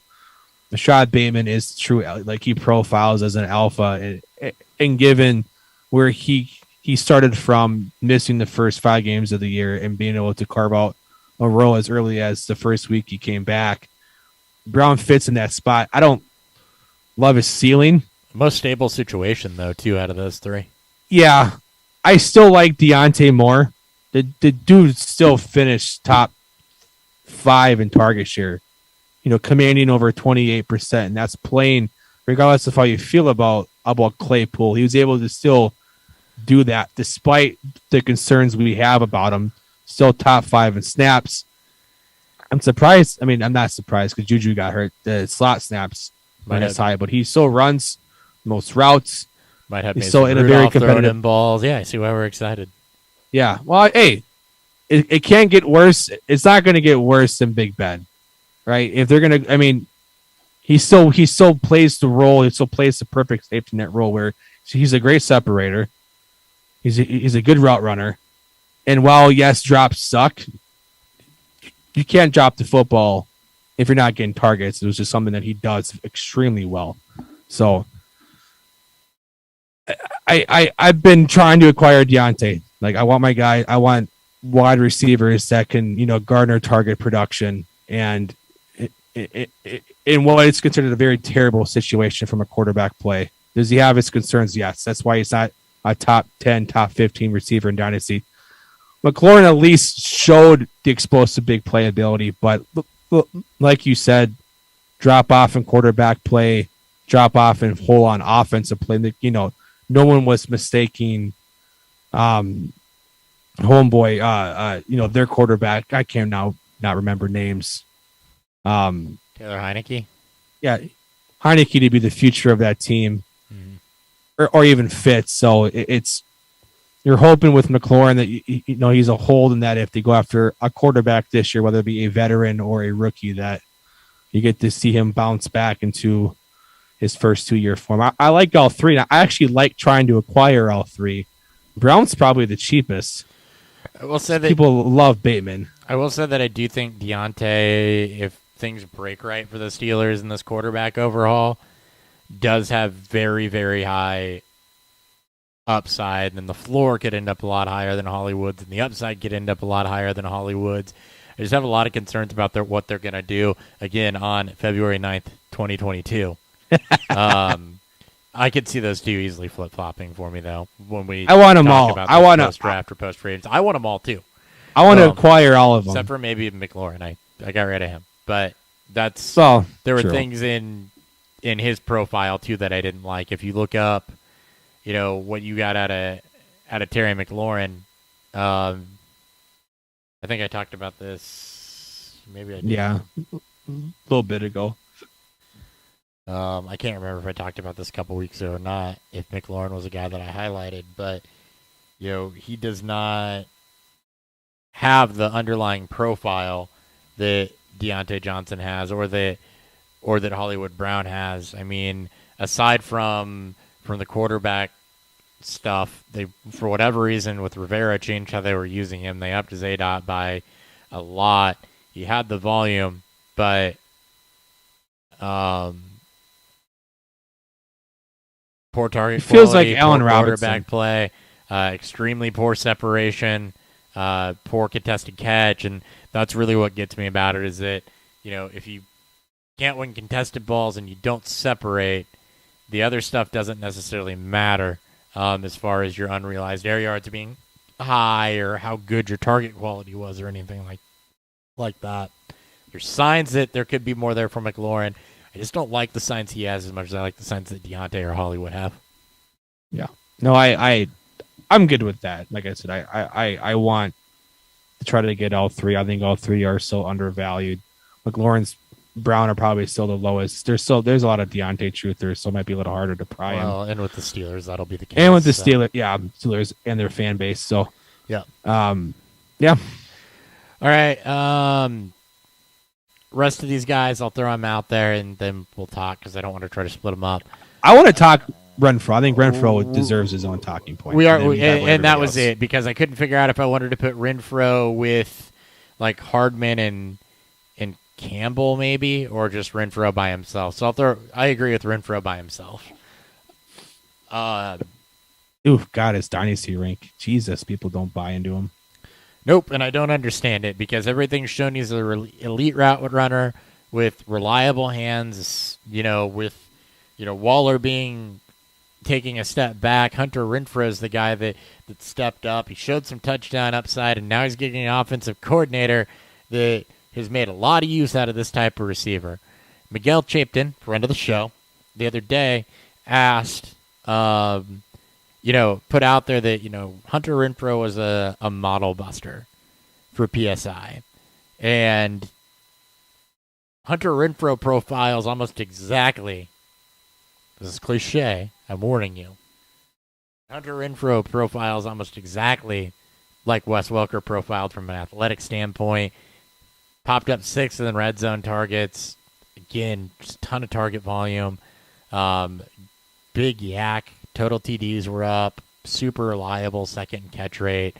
high target quality. There's not a lot in his profile to not like. 6th in target separation, getting over 2 yards, which shows the elite running ability.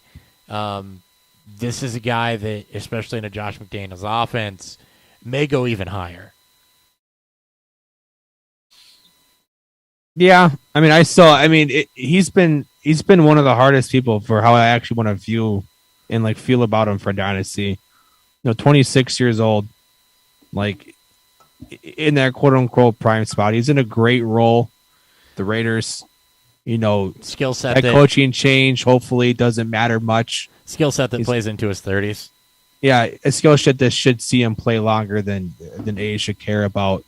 I'm still not particularly in love with his ceiling. I think that's what does it for me. I love Flora though. And he's will always be a great floor piece. Should always be on rosters and will always be a great asset to have, especially on championship rosters. I think the one thing that it's lacking though is how much longer does Derek Carr have there, and then is he going to have to play with the new quarterback? We see a lot of people take regression when it comes to quarterback. When you get into a rookie quarterback play, coming off of a veteran. He's got safety. And then does he get re-signed? Is he done enough to get re-signed there as well? If he doesn't get re-signed there, I'm real interested in where he goes. Yeah. And that's kind of it, because, you look at his stretch from weeks 12 through 14, over 100 total yards in those 3 games. And, target volume's obviously there. You can make the argument, with Darren Waller, being injured for most of that season, is that why the production increased even higher, which, coincides with it. Sure. I mean, it wasn't a team last year, if you look at last year when Waller was healthy throughout, no game over double-digit targets. And it's just, is it a one-year fluke? And I think most people want to see, does it happen a second time, or is this just a 1 year? Sure. And I think it's probably somewhere in the middle, because, I mean, look, that target volume with what Waller was getting in, the matchup difference is just, I mean, yeah, target volume definitely went up because Waller was out. No duh. You can't look at that and honestly tell yourself that it was organic. But with him showing himself as more of a red zone weapon and not just that third down reliable guy, and as well as the Raiders did this year, and again with the coaching change sustaining some of that, I think the truth is probably somewhere in the middle of those two things. Yeah, I mean, it was such a massive jump. I think that's where people are a little concerned with, is like, did we just witness a ceiling? And again, it probably lies somewhere in the middle. And I think he should always be rostered until told otherwise. Mm-hmm. And that's kind of where I land on. And most people don't heavily buy into it anyway. So I think he's still, decently acquirable in terms of value, which is obviously what we like at this time of the year anyways. So, yeah. All right. Some other guys then, Mecole Hardman, Ortega-Whiteside. No, we'll get to Whiteside in a second, actually. Mecole Hardman, Paris Campbell, Darius Slayton, the other guys that have had some value.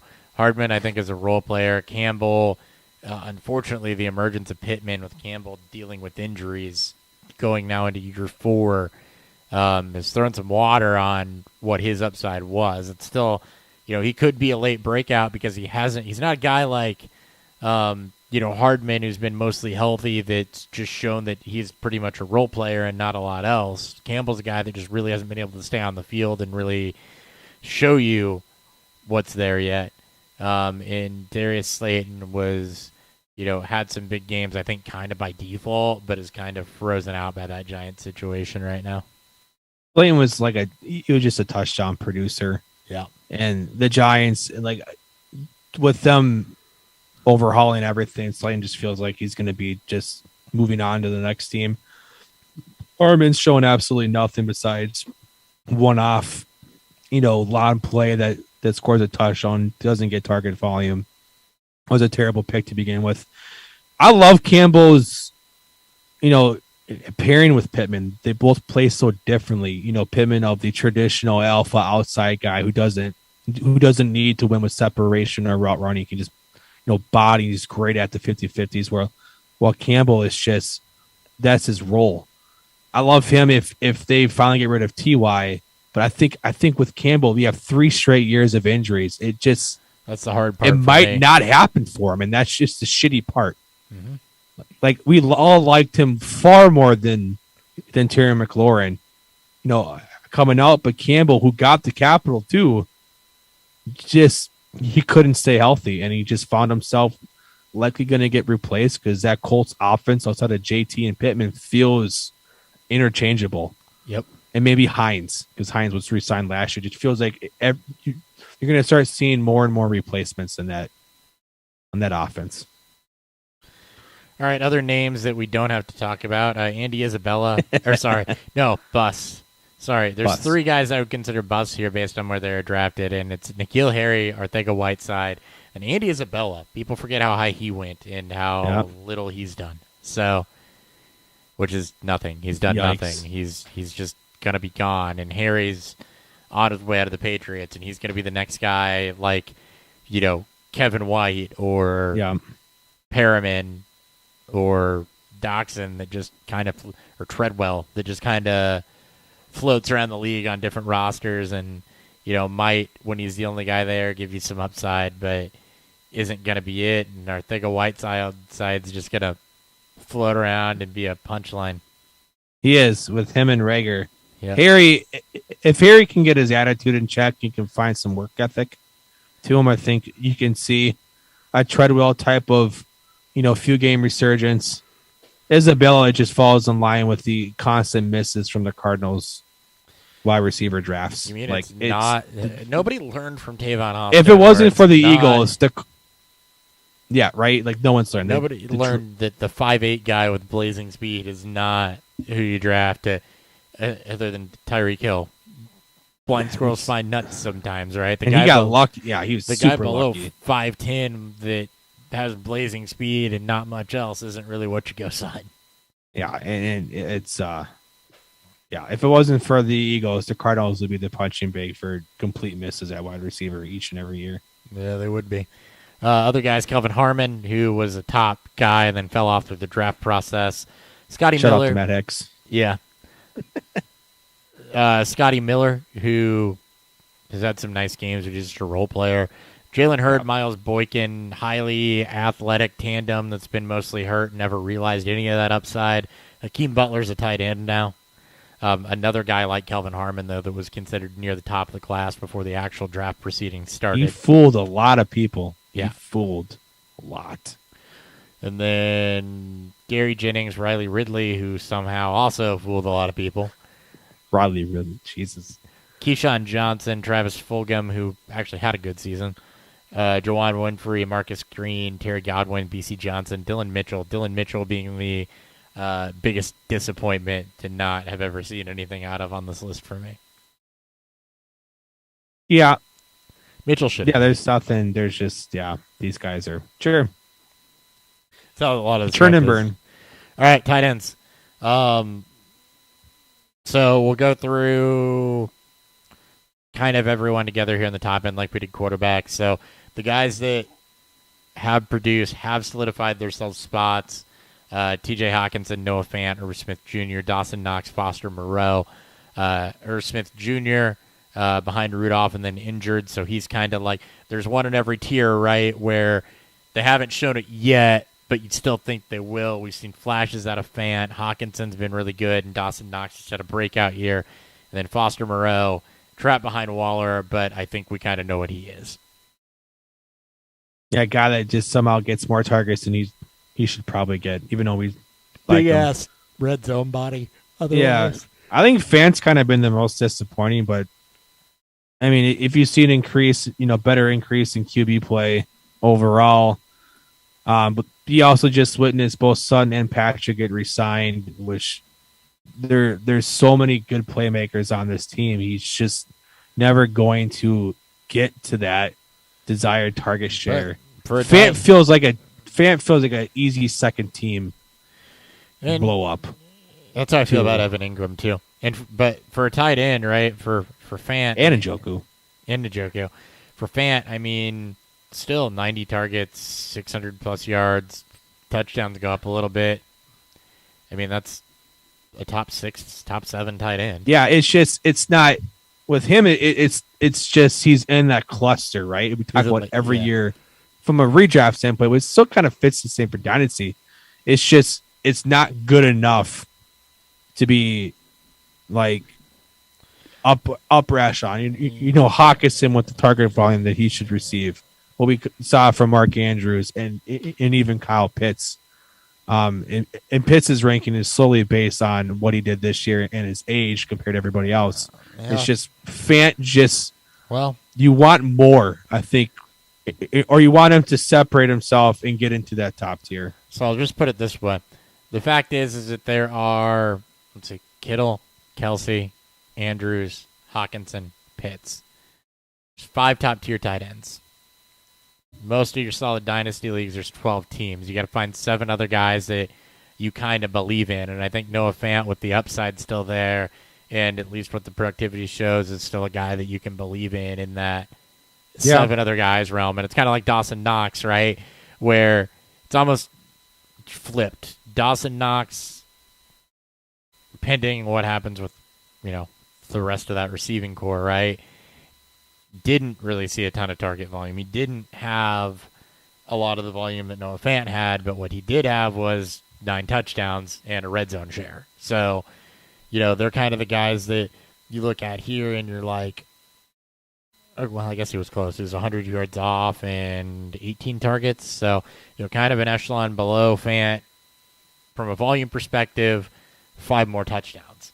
So, you're kind of debating between those two out of this class for the guy behind Hawk, because you haven't really seen a lot out of Irv Smith yet because he was behind Rudolph and he's been hurt. I want to see a full season of Irv Smith. He is the highest upside, biggest unknown still in this class. And he's cheap, man. There's a lot of names that I respect are out on him. Yeah. And I recently did a dynasty auction startup, and I have Fant, Irv. I'm going after these. I'm not paying up because it's hard in premium, so they're a lot of the top end guys are going to cost a hell of a lot more. But again, Fant feels like a second team kind of guy just because he's proven it when he's got the opportunity. It's just the opportunity just isn't there. There's just too much there.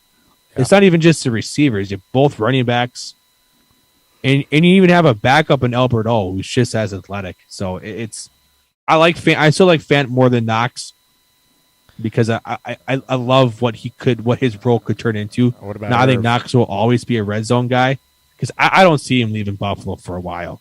No, I don't either. He has a great role, touchdown upside. That's and I think you may see a little bump when they do move on from Cole Beasley, who's a free agent, I think, after next season. I think they can still cut him too. They can, but I think you see more out of Knox when that happens in kind of that role. How do you feel about Irv Smith behind these guys? I mean, I'm trying to get him. I'm there. I mean, he's a second round pick. He's kind of going the way of OJ Howard, where injuries have kind of taken over for him, and that just kind of hurts. I like the fact that he's very, very inexpensive and all right on the athleticism and him falling back into his starting role from past season. Below that, if you'd told me that all of Josh Oliver, Jay Sternberger, and Kahale Waring amounted to pretty much nothing so far, I would have told you you're fucking crazy. I would have expected to see, given the athletic profiles of all 3 of these guys and the productivity of a couple of guys, I would expect at least, and tight ends do take longer to break out, so I mean, they're not all dead, but I mean, Oliver and they're all 3, I think, on their second teams at least, right? Unfortunately, with Josh, he just didn't get 6th round draft capital and is floating around already. And that's what sucked for him. He's been hurt. And same with Kalali Waring too. Yeah, and they've both been hurt a ton. And, Sternberger just never has materialized, and that's not something that I think a lot of people were looking at those three guys and saying one of them is going to be something. I think a lot of people would. I wasn't one of them because I was actually on Dawson Knox's with more of a floor. He was injured a lot in college. Yeah, we liked him. But, a lot of people had one or two of these guys up ahead of Dawson Knox, and I think would have bet on them more than on Dawson Knox. I mean, we had Sternberger probably higher. We might have. He got what, round 2 capital? It was just he got hurt in his first year, and then he had the off-the-field issues, and then he was cut. Mm-hmm. And then he's been on multiple teams, and he's likely done now too. Yeah, but I mean, and Sternberger had a great profile. It was just headspace. He was too immature apparently. They all three just had something that didn't play. And you know what? If you tell me in 2 years that one of these guys actually did break out on their second or third team, I would not be surprised at all. But are you rostering them? Are you trading? You don't have to trade for any of them. They're probably free or close to it. They're all free. But I'll take my shot on Drew Sample right now because he's the only lone tight end in Cincinnati. He's a body right now. He was purely a draft. God, what a terrible pick. He was clearly you drafted a blocking tight end. Yeah, it was bad. He'll get replaced. Yeah. I mean, none of these guys. It's the only scenario. It's such a shot in the dark. Yeah, the only scenario you have any of these three guys is if you're a rebuilding team that's traded away a bunch of people and you're looking for roster lottery picks because you don't need the roster spots for anything useful right now. They're basically warm bodies until you get your rookies. Pick up one of them because open roster spots is useless. You can always cut people. Yeah. Pick up lottery tickets and fill your rosters out. A churn and burn. Yep. Yeah, aside from that, Drew Sample was nothing. Trayvon Wesco, I think, was a fullback. Zach Gentry was a big SOB that hasn't done anything. He was like 6'7". You think he ran one of the lowest 40 times for it was offensive lineman area. Caden Smith, people liked him. He had some good relief games for Evan Ingram. He did. Well, I think it was last year. Yep. So it'd be interesting to see. He could be a late breakout, but so far not a lot on him. I mean, Kyle Rudolph replaced him. Yeah, as his age. No.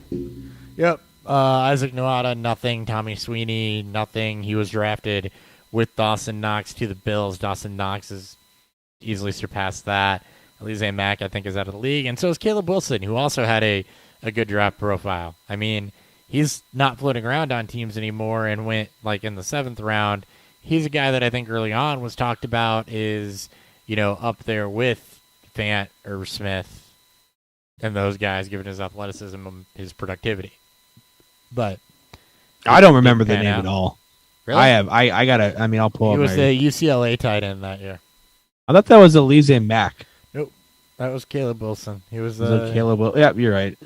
And he was productive. Mack was Notre Dame. He was productive. He was fast. I mean, he didn't have the agility, or the burst, which I think hurt him. He profiled close to Julius Thomas, and he had a 4.56 40 as a tight end. Looks kind of awkward when he's trying to make his cuts. Yeah. Damn, being a film guy. Here we go. I mean, I think I didn't like his film either, though. I think that's what turned me off to him. Yeah, I think he was slim too. I don't know. These guys are so hit or miss if they can't. Tight end's a very difficult position to move to. It's a difficult transition from college to pros and what the expectations are for you. Sternberger still kind of hurts. I took him in a lot of leagues, a lot of rookie drafts. Sternberger does hurt. I'm trying to figure out. Oh God. I apparently have Caleb Wilson in a lot of places, in a lot of documents throughout our show's history, a lot more than he should have been in. Okay, let's see what I said about Caleb Wilson. Just as a good capper, since you said route's kind of awkward. I'm just curious because I could have swore there were things here I did not like. Did I type something wrong? No. What's going on? Yeah. Sorry, this is great. Great air. But that's something that you come to know and love from us. So let's scroll down here. There's Fant, Hawkinson, or Smith, Sternberger, Caleb Wilson. Didn't do the big boy stuff well. Not a great blocker, strictly a move guy. Not breaking tackle. I think it was the big boy stuff that I didn't like. He was thinner. He didn't contest well. Didn't play end zone well, and didn't really block. So you're basically getting a pure move tight end that I thought could have developed into something in that role as the NFL was moving more towards that role. But I think there might have been something in the pre-draft work too that dropped him to the 7th round. Because you don't see that productivity profile and that athleticism fall that far unless there's something else teams knew about. You could have had a bad interview. You could have interviewed poorly. Like, you call these coaches up and they tell you what the real deal is and stuff like that. Like, there's a lot of stuff that we can't see in film that we can't gather from stats. Yep, that's why draft capital also plays into this thing and landing spot. And it does pay to look at some of these ridiculous mocks. It does kind of give a light to where what the front office is actually feeling about these players. So indeed. All right, that's our show. We'll be back with 2020 next week. Thank you guys for tuning in. We'll catch you next time. See you. I feel like I forgot something. Oh, I did forget something. Hold on. Back to the news real quick. There's something else I wanted to bring up. Did you see this Gregor Robinson arrest? Yeah, dude. It's nuts, man. It's like watching an episode of Snowfall. 39 pounds of marijuana, 3.25 pounds of crystal meth, 2.25 pounds of cocaine, 4 grams of crack cocaine, 227 doses of hydrocodone, 48 doses of oxycodone, 18 doses of alprazolam, and a large assortment of drug trafficking and packaging equipment. He's going to jail for a long time for that haul. He's boy, what a poor miss. Number 2 overall pick. And now he's going to jail for a very, very, very, very long time. You better have a good lawyer. Say that. I don't think it's going to help. I don't think he better be willing to roll over on people and risk getting killed if he doesn't want to be in jail for the rest of his life. Yikes. Because he didn't get all that on his own. All right, see ya. See ya.